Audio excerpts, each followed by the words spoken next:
My name is Amy Miller. Jackson is my son. He's 10 years old.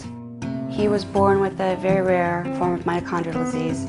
He's the only living child in the world that has surpassed 2 years of age. Most children with this disease die before they're 3 months of age.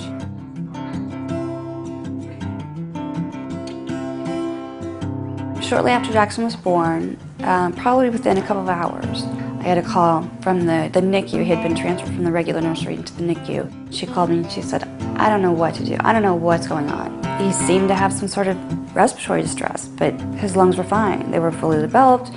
He was putting out the right amount of oxygen. She said, "I want to send him to Riley."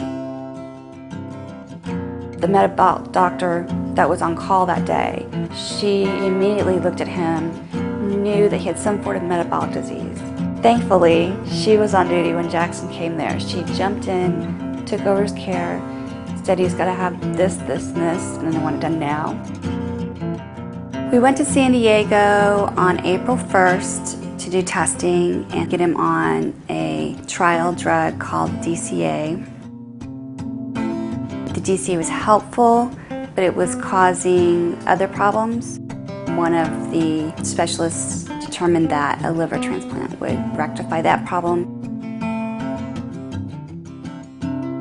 I donated my liver, a lobe of my liver, for him. And he's come home and has been complete joy and happiness. He has such a wonderful sense of humor. He's so fun. He's always laughing. He's always joking. He couldn't bring more joy to me. He loves seeing his friends that are, help me with him from the nursing aspect. He loves the videotapes. He loves singing with them. He loves reading books. We obviously can do all of that in his wheelchair.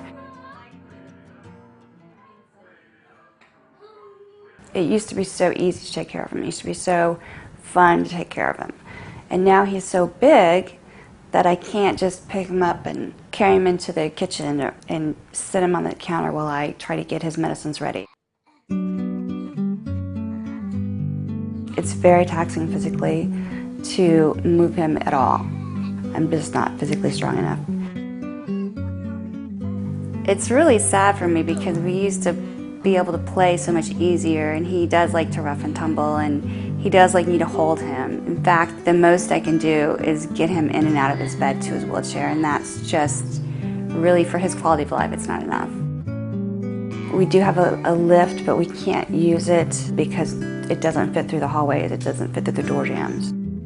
We don't have a handicapped bathroom, and daily bathing is a crucial part of his hygiene and keeping him well.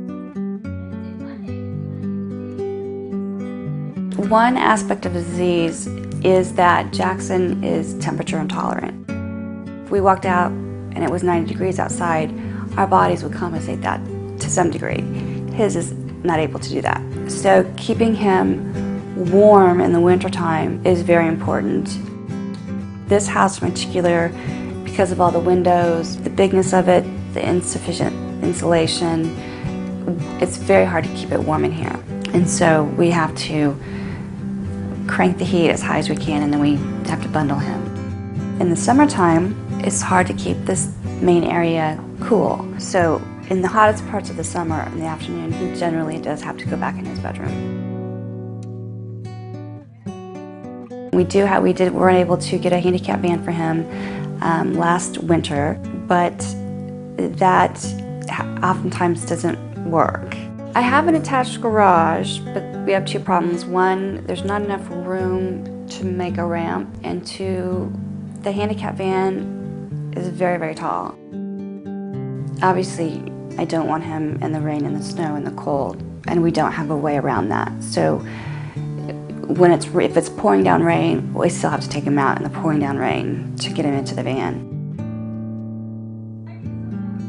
To have a house that is fully accessible and it meets Jackson's specific needs would be a gift that I can't find words to describe.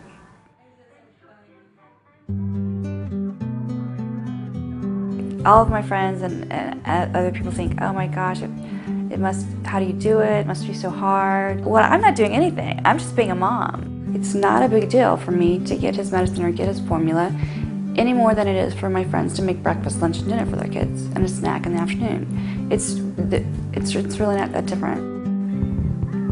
When we're home and he's healthy, it's really not. It's not a sad situation. It's a wonderful situation.